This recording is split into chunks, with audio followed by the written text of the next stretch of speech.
बाबा आए दरवाजे पर, दरवाजा की अलख लगाई, दरवाजा कोई ना खोले, कोई नहीं।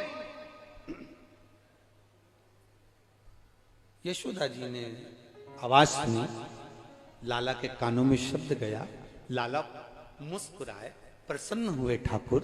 अब इतने में तुरंत यशोदा जी के पास खबर गई, बहुत बुजुर्ग सा कोई बाबा आया है, तन पर राख लपेटी है, पर लगता बहुत बहुत पुराना।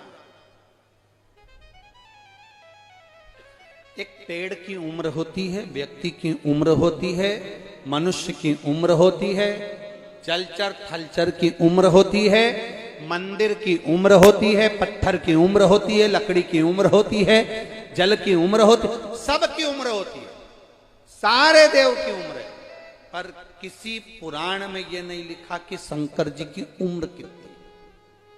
सारे देवताओं की उम्र का वर्णन लिखा, ब्रह्मा जी इतने, नारायण ऐसे, इंद्र ऐसे, वायुदेव, जलदेव, गरुण देव, वरुण देव, ये सब का वर्णन आया, पर भगवान शंकर का कहीं वर्णन नहीं आया कि शंकर जी की उम्र कितनी है। तो यशोदा जी के पास खबर गई, कोई बुजुर्ग आया है, बड़ा बड़ा तेजवान है। यशोदा जी ने तुरंत कहा, मैं अपने बेटे को यहाँ क्या करूं उसके पास में जाकर। यशोदा जी का जाओ तो सर। यशोदा जी ने दरवाजा खोला, पूछा क्या बात है बाबा। बाबा बोले तुम्हारे लाला का नाम सुना है, दर्शन करने आया हूँ। इतने में तो यशोदा जी बस मन में कहा, कितना सुंदर बाबा है, राख लपेटा, इसके चेहरे पर कितना चमक है, बस मन कर गया। ठीक है बाबा, अब भी लाई।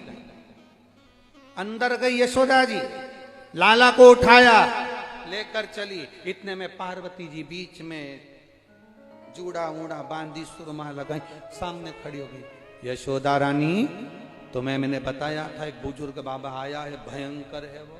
यशोदा जी के भयंकर तो नहीं है, पर सुंदर बहुत है, बूढ़ा भी बहुत, मेरे बेटे को आशीर्वाद देकर जाएगा। पार्वती जी ने कहा, हमें क्या जाता है, ले जाओ, बाद में तुम्हारे साथ कुछ हो तो हमसे मत कहना। इतने में यशोदा जी बोली, अरे एक बार तू तो देख कर आ। पार्वती जी ने कहा, अब भी आती हूं देखकर। और जो पार्वती जी गईं, और ऊपर छज्जे में पार्वती, नीचे भोले बाबा। पार्वती जी ने जो झांका, शंकर जी ने डमरू खड़काया, जो ऊपर देखा, देखते सी शंकर जी मन में सोचे, ये कहां से पहुंच गई।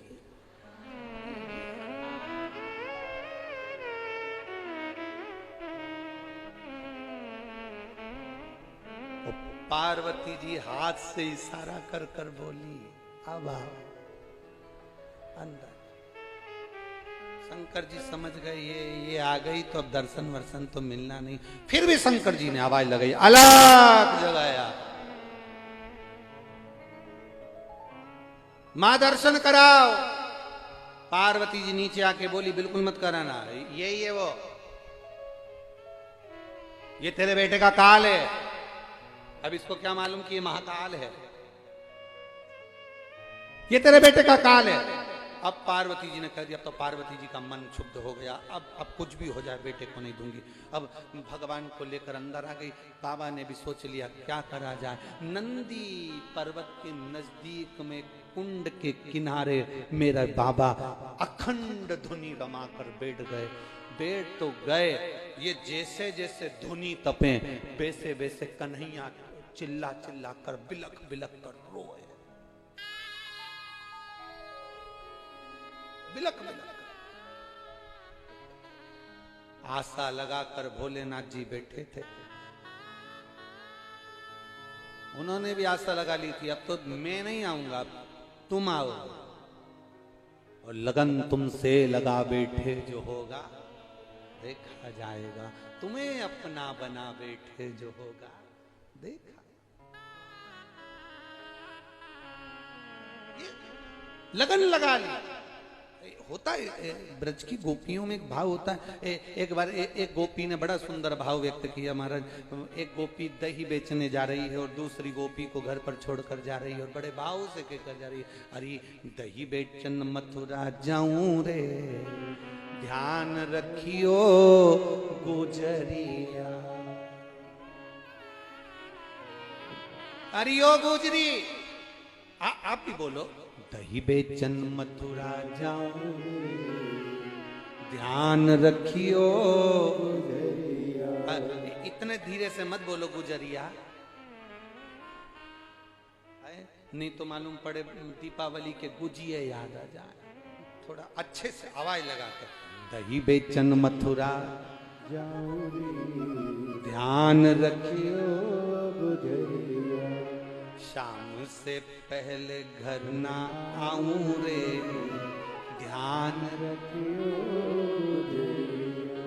सखी बोल रही है मुझे छोड़कर क्यों जा रही है? अरे सुन, काना जो आवे तो क्या विचार है, भगा दें? सखी कह रही है काना जो आवे तो आवन दीजिए। सखी ने कहा चोटा घर में आए और तू के आने दो तो चोर सामान ले जाएगा तो कुछ तो कह सुन तो सरी, काना जो आवे तो आवन दीजिए, पर सखी चढ़ने ना दीजिए अटरिया, ध्यान रखियो। अरे सखी मेरी छत टूटी हुई है, कन्हैया आएगा छत पे चढ़ गया गिर जाएगा, उसके पांव में चोट लग जाएगी ना। तो सखी बोल रही है उसके लिए मुझे छोड़ के जा रही है। अरे सुन तो, काना जो आवे तो आवन दीजियो, पर चढ़ने ना दीजे अटरिया, ध्यान रखियो। और सुन सखी, अरे माखन जो खावे तो, अरे कोसी वालों अब एक लाइन तुम्हारी तरफ से चाहिए, खाने दे कि नहीं खाने दे? पक्का? बस तो फिर माखन जो खावे तो खावन दीजे। तो सखी बोल रही है जब आएगा खाएगा तो मुझे क्यों छोड़ के जा रही है? तो उसने कहा तोड़ने ना दीजे मटकिया, ध्यान रखियो। और तीसरी बात, पूरे ब्रज का आनंद, काना जो जावे तो, ये ब्रज की गली से जब गया तो लोग आज तक रोते, काना जो जावे तो जावना। सखी कह रही है वो तो अपने पिता की नहीं सुने, मैया की नहीं सुने, तो हमारी खाक सुने। उसको मना करो इधर मत जा तो उधर ही जाता है, वो हमारी सुनता ही नहीं है, तो फिर करें क्या? कैसे मानेगा वो? कि काना जो जावे तो जावना, और नहीं सुनेगा तो